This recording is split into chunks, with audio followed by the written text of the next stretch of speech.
kelompok 1 Fisika Elektromatika dari kelas B.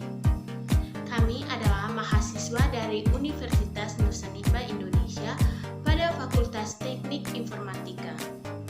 Video ini dibuat untuk memaparkan materi mata pelajaran Fisika Elektromatika yang telah diberikan oleh Ibu Claudia Bertrudi Badang.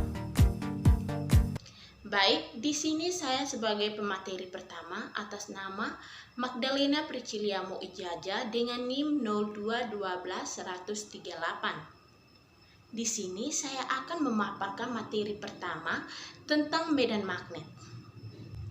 Medan magnet merupakan sebuah ilustrasi yang bertujuan untuk menggambarkan dan memvisualkan bagaimana gaya magnet terdistribusi di antara suatu benda bermagnet atau di sekitar benda bermagnet itu sendiri.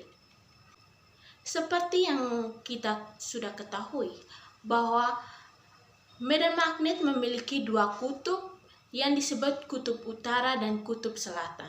Jika suatu medan magnet didekatkan dengan magnet yang lain yang mana kutubnya berjenis sama, maka kedua medan magnet tersebut akan mengalami tolak-menolak.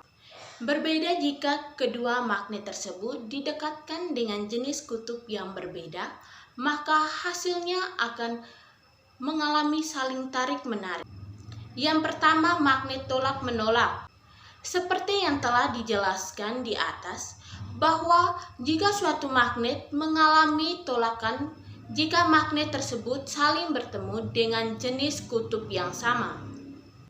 Di bawah ini merupakan ilustrasi di mana dua magnet saling bertemu dengan kutub yang sama. Magnet kanan akan memberikan tolakan pada magnet kiri, begitu juga sebaliknya, magnet kiri akan memberikan tolakan pada magnet kanan. Yang kedua, magnet tarik-menarik.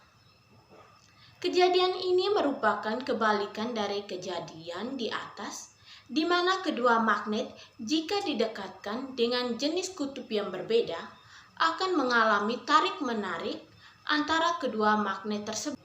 Pada gambar di bawah ini terlihat magnet kanan tertarik oleh magnet kiri, begitupun sebaliknya magnet kiri akan tertarik oleh magnet kanan.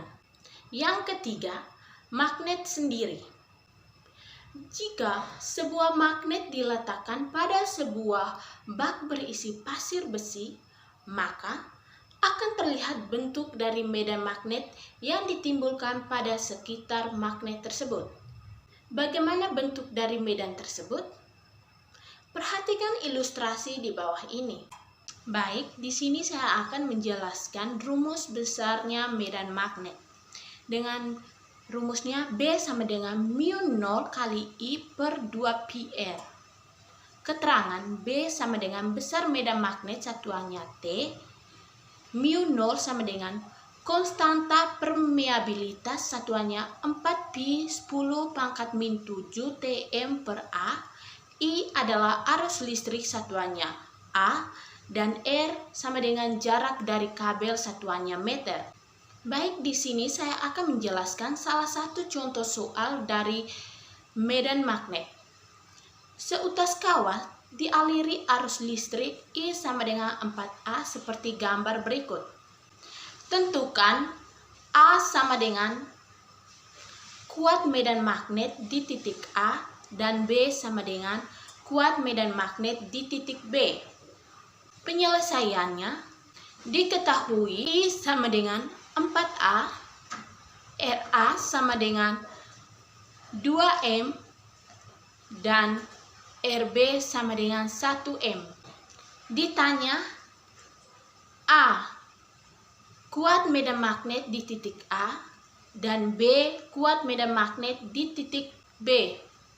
Jawab. Yang pertama kita harus mencari dulu dari titik A-nya.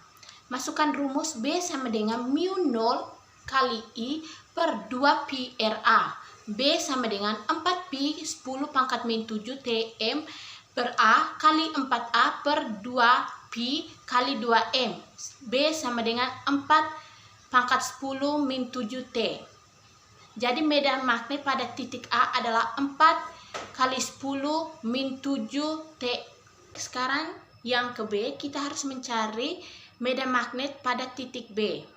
Masukkan rumus. B sama dengan mu 0 kali I per 2 pi RB.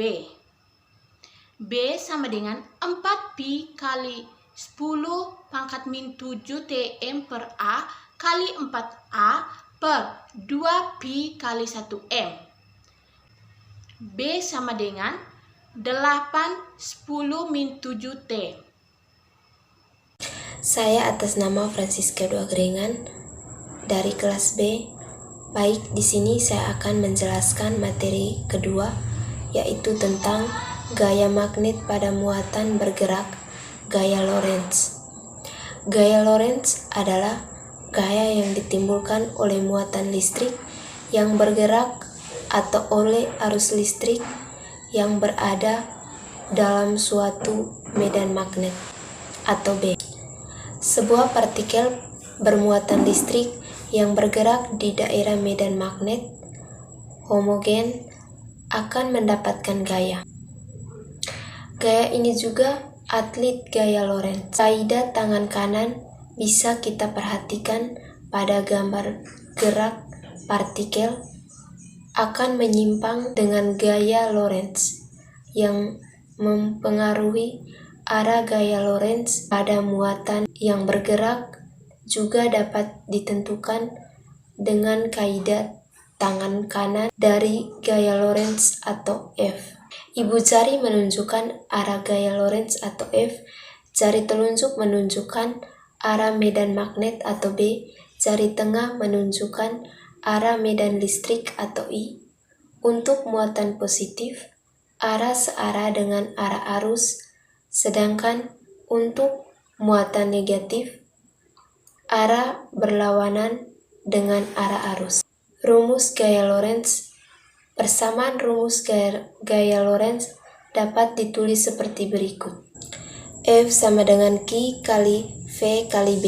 Keterangan F sama dengan gaya satuan Newton, B sama dengan medan magnet satuan Tesla, Q sama dengan muatan listrik satuan Coulomb, V sama dengan arah kecepatan muatan satuan meter per sekon. Untuk gaya Lorentz yang ditimbulkan oleh arus listrik atau I dalam satuan medan magnet atau B, rumus akan terlihat sebagai berikut.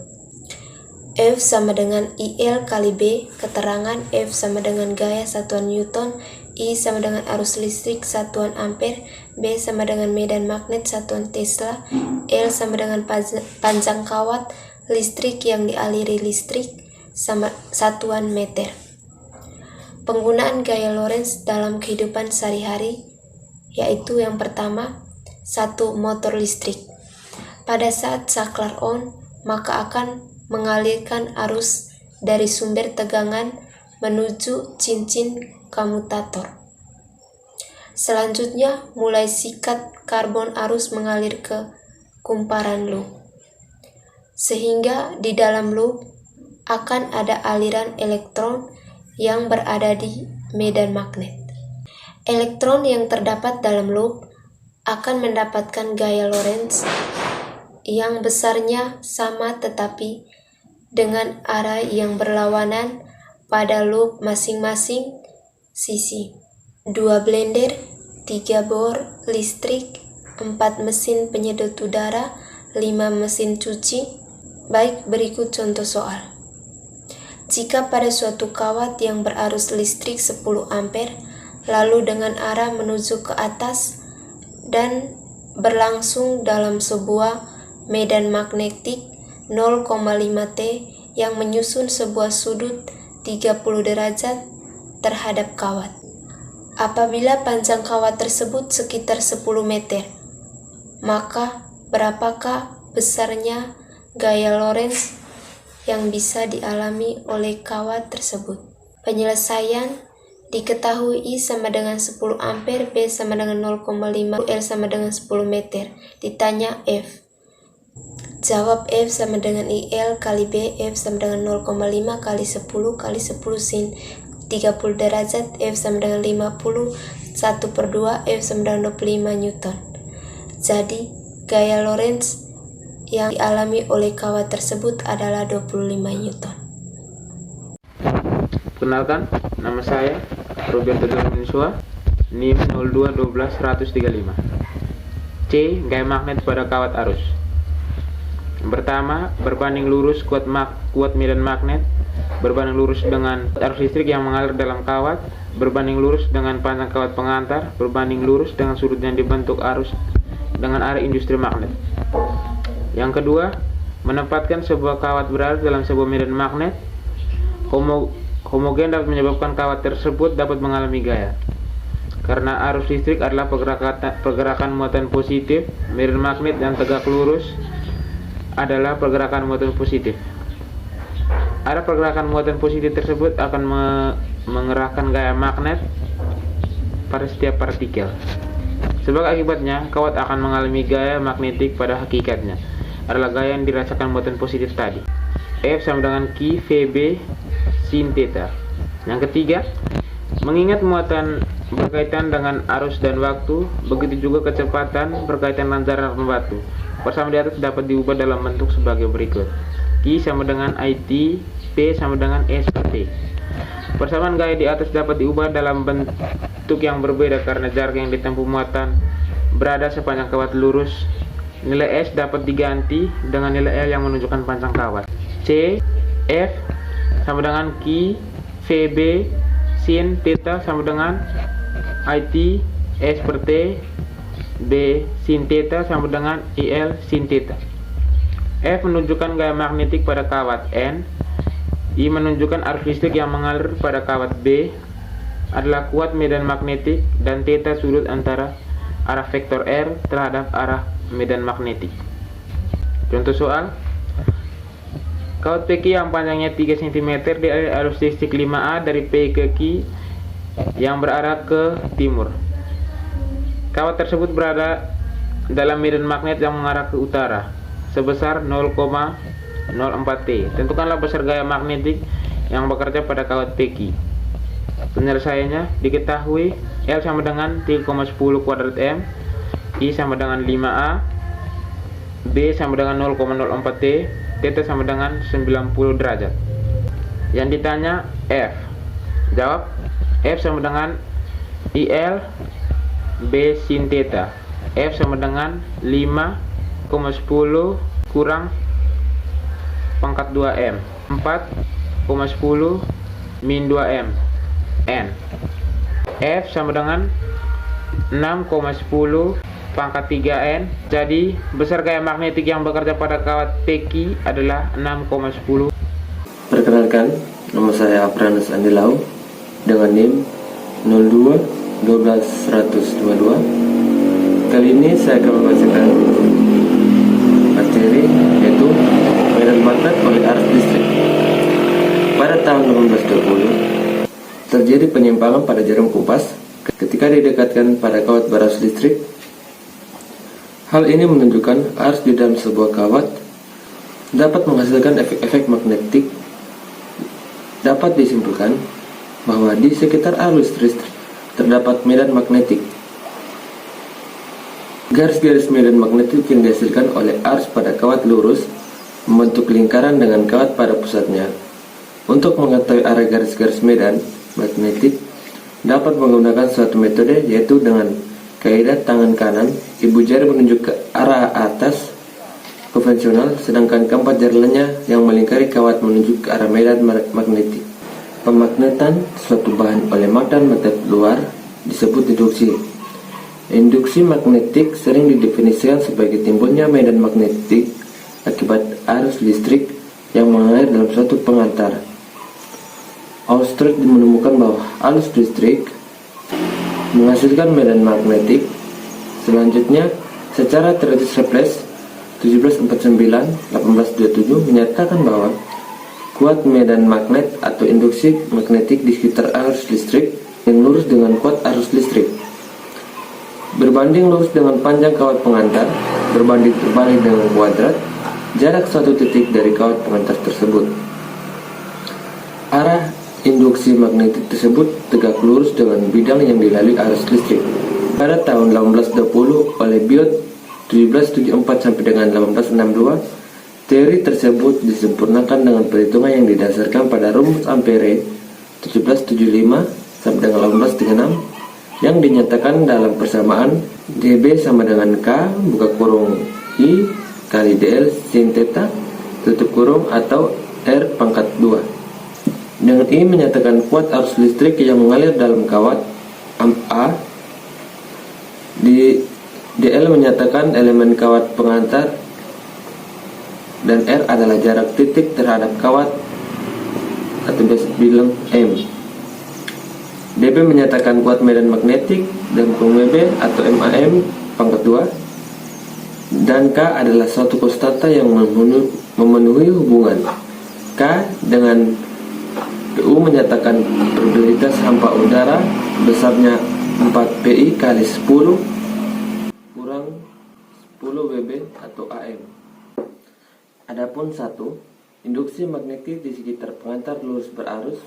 Besar induksi magnetik di sekitar kawat pengantar lurus berarus yang berjarak A dari kawat berarus listrik I dinyatakan dalam persamaan B sama dengan dalam kurung M mu 0 kali I tutup kurung atau 2 PI kali A. Keterangannya, B sama dengan kuat medan magnetik,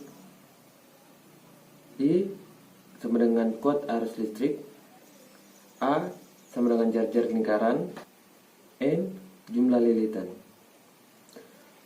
Adapun contoh soalnya, yang pertama, tentukan besar induksi magnetik pada jarak 15 cm dari pusat sebuah pengantar lurus yang berarus listrik 45 A.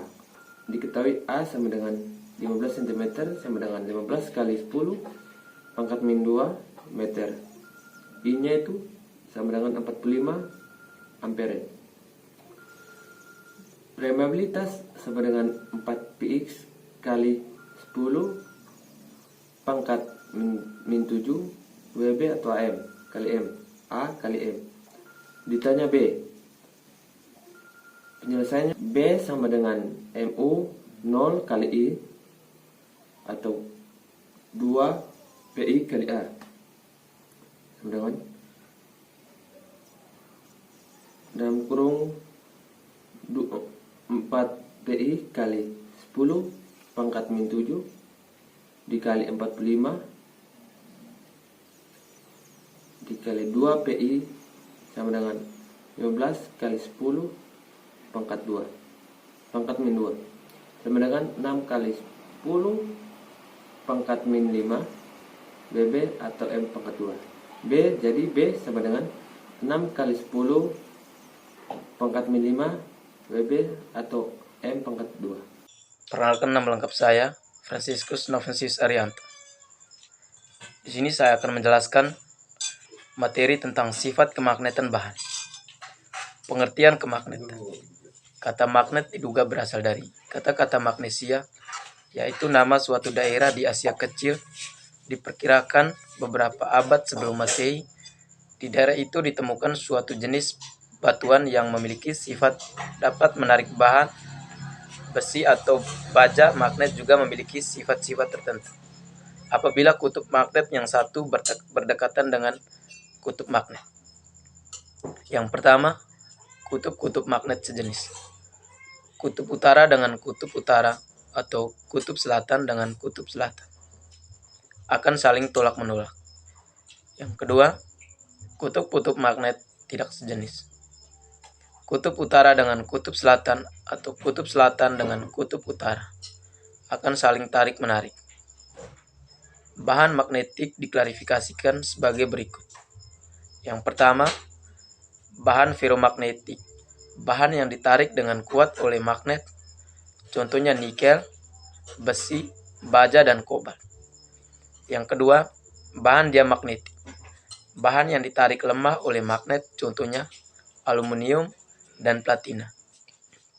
Yang ketiga, bahan diamagnetik, bahan yang sedikit menolak magnet, contohnya seng, bismut, dan natrium klorida. Pengolahan benda berdasarkan sifat magnetnya. Berdasarkan sifat magnetnya, benda dibagi menjadi dua macam, yaitu ferromagnetik, benda yang dapat ditarik kuat oleh magnet. Paramagnetik, benda yang dapat ditarik magnet dengan lemah. Dan diamagnetik, benda yang tidak dapat ditarik oleh magnet. Contohnya, yang pertama, ferromagnetik adalah besi, baja, nikel, dan kobalt. Yang kedua, paramagnetik adalah platina dan aluminium.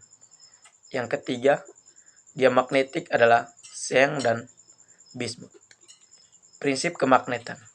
Pada sebuah magnet sebenarnya merupakan kumpulan jutaan magnet ukuran mikroskopik yang teratur satu dan yang lain. Materi sifat kemagnetan bahan. Yang pertama, magnet batang bentuknya menyerupai batang atau balok atau kubus. Yang kedua, magnet silinder menyerupai tabung panjang. Yang ketiga, magnet jarum menyerupai jarum kompas dengan kedua ujung atau kutub magnet yang runcing.